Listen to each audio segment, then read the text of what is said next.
my Pelican Catch 120, or as I like to call it, how I pimped my yak.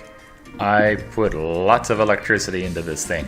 At the front hatch, as you're going to see, I put a battery holder using that insulation foam, and I also put the transducer for my sonar.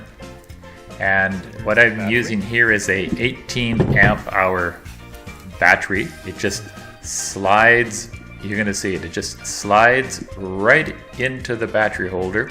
And then with a bunch of trailer connectors, I have a whole bunch of things wired up to this. All I have to do is connect one end to the battery and everything is wired up. That's a USB plug I have at the front of my kayak. I can use it for powering my phone or whatever. I have switches by the side. On the left side, this switch, you're going to see here, I'm going to make it darker. This powers my anchor light, or my light. I went and put an uber bright light on the back, so when it's on, it lights up all around my kayak. And at the back, the light plugs into, again, another trailer switch.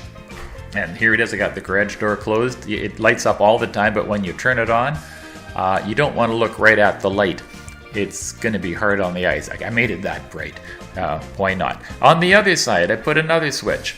This one is for night fishing, inspired by Justin of Kayak Catfishing. And when you turn this guy on, again, the light at the front has a trailer plug that connects into the wiring, so these things come on and off. And when you hit it, the light comes on, and I have it angled down so it's hitting from my neck below. It's not in my eyes. And boy, it's bright. But I should be making some good videos this summer. Also, I have a Garmin Striker 4, and I have it with the map and the sonar. Now, I also have a motor at the back because let's get fishing. A 35 amp hour battery, because the great big batteries are too heavy. And I put it at the back because I have a trolling motor. So, I have a dead man switch wired in. It's into the ground, into the negative wire that goes from the battery through the dead man switch to the motor, where the positive, or the red wire, goes directly from the battery to the trolling motor. I'm not giving any more instructions than what you see in the pictures here, but very easy to do.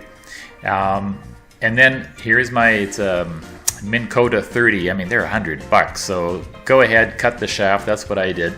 And then I fixed it all up. I put a little whatever gizmo there to make it steer easier. I wired up the front, so that's my steering. It makes it much easier to do. I'm going to have it magnet mounted on the side of the box, 5 forward and 3 backward speeds. And I steer it by using the kayak pedals. I took them out, I ground out the little stoppers that were in them, and then I sprayed silicone there, and boy, does it work like a charm.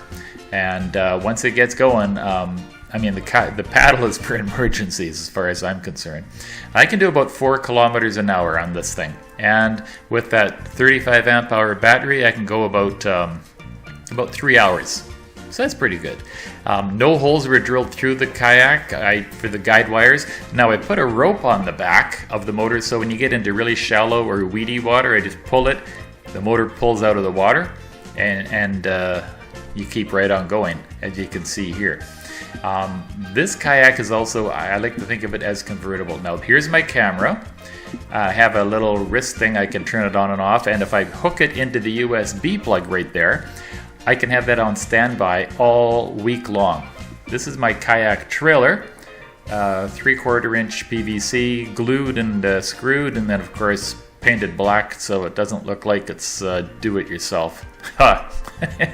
Anyhow, if you lift it by the front and push it like a wheelbarrow, it will go anywhere through anything. We have 2 kayaks, and it works really well. Now the transom support, I'm going to show you here.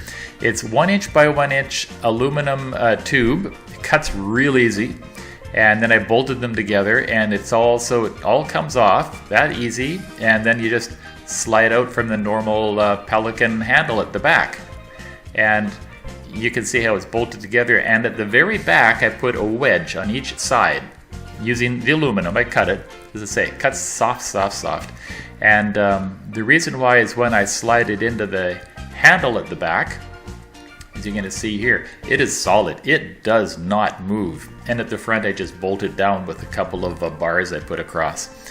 A hatch at the back, because why not? You can't have enough. It's watertight. It's installed beautifully. And I think that's about it. Yep.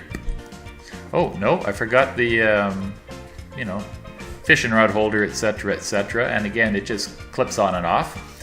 And so I could take everything off this kayak and it looks like there's nothing there. There's a couple of wires. Okay.